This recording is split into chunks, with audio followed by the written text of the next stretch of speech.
রাজধানীর লালমাটিয়া ও শ্যামলীতে নারী সহিংসতায় জড়িত দুজন ও বনানীতে গাড়ি চাপায় পোশাক শ্রমিক নিহতের ঘটনায় পলাতক চালককে গ্রেফতার করেছে পুলিশ। সকালে ডিএমপি মিডিয়া সেন্টার সংবাদ সম্মেলনে এ তথ্য জানান উপ-পুলিশ কমিশনার তালেবুর রহমান। তিনি বলেন, নারীর প্রতি সহিংসতা হলে যেই হোক না কেন তাকে আইনের আওতায় আনা হবে। লালমাটিয়া ও শ্যামলীতে ইচ্ছাকৃতভাবে নারীদের হেনস্থা করার উদ্দেশ্যে ভিডিও সামাজিক যোগাযোগ মাধ্যমে ছড়িয়ে দেওয়া হয় বলেও জানান তালেবুর রহমান। সঞ্জিদা প্রিয়র প্রতিবেদন। রাজধানীর বনানী চেয়ারম্যান বাড়ি এলাকায় ট্রাকের ধাক্কায় এক নারী পোশাক শ্রমিক নিহতের প্রতিবাদে সড়ক অবরোধ করে রেখেছিল গার্মেন্টস শ্রমিকরা। প্রায় 7 ঘন্টা যান চলাচল বন্ধ থাকার পর চালককে গ্রেফতারের আশ্বাসে প্রশাসনের অনুরোধে অবরোধ তুলে নেন গার্মেন্টস শ্রমিকরা। সোমবার রাতে ঘাতক ট্রাক চালককে কেরানীগঞ্জ থেকে গ্রেফতার করে পুলিশ। একজন পোশাককর্মী নিহত হন এবং আরেকজন পোশাককর্মী গুরুতর আহত হন।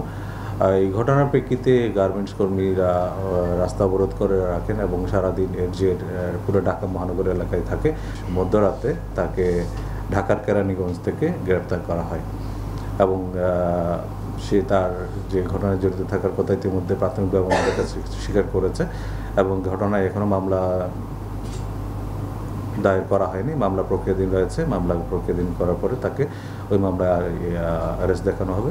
এদিকে গত 2রা মার্চ লালমাটিয়ায় প্রকাশ্যে ধূমপান নিয়ে 2 তরুণীকে হেনস্থায় রিঙ্কু নামে একজনকে আটক করেছে পুলিশ। এছাড়া রাজধানীর শ্যামলী স্কয়ার এলাকায় নারীর প্রতি সহিংসতার ঘটনায় রাসেল হোসেন নামে আরেক ব্যক্তিকে গ্রেফতার করেছে পুলিশ। গত 29 আগস্ট শ্যামলী স্কয়ারের সামনে সড়কে নারীদের মারধর এবং তা ভিডিও করে সামাজিক যোগাযোগ মাধ্যমে ছড়িয়ে দেয় সে। এ বিষয়ে বিস্তারিত তুলে ধরেন ডিএমপির উপ-পুলিশ কমিশনার মোহাম্মদ তালেবুর রহমান। ভদ্রমহিলা তারা রাস্তায় দাঁড়িয়ে চা খাচ্ছিলেন। একটা পর্যায়ে ধূমপান ইস্যুকে কেন্দ্র করে ওই গোলাম মোস্তফা রিন্টু যিনি তার সাথে বাকবিতণ্ডা হয় এবং এক পর্যায়ে এই গোলাম মোস্তফা রিন্টু মহিলাদেরকে কিছুটা অবরোধ করে। ওনার সাথে জড়িত গোলাম মোস্তফা মিন্টুকে আমরা তার লালমাটিয়া বাসা থেকে গ্রেফতার করি। যেহেতু মামলাটি বর্তমানে প্রক্রিয়াধীন রয়েছে, 29 আগস্ট এই 29 আগস্ট এই ঘটনা সংগঠন করার পরে এইটাই রেকর্ড করা হয় এবং ইচ্ছাকৃতভাবে এই নারীদেরকে হেয় করার জন্য এটা সামাজিক যোগাযোগ মাধ্যমে ছড়িয়ে দেওয়া হয়েছিল।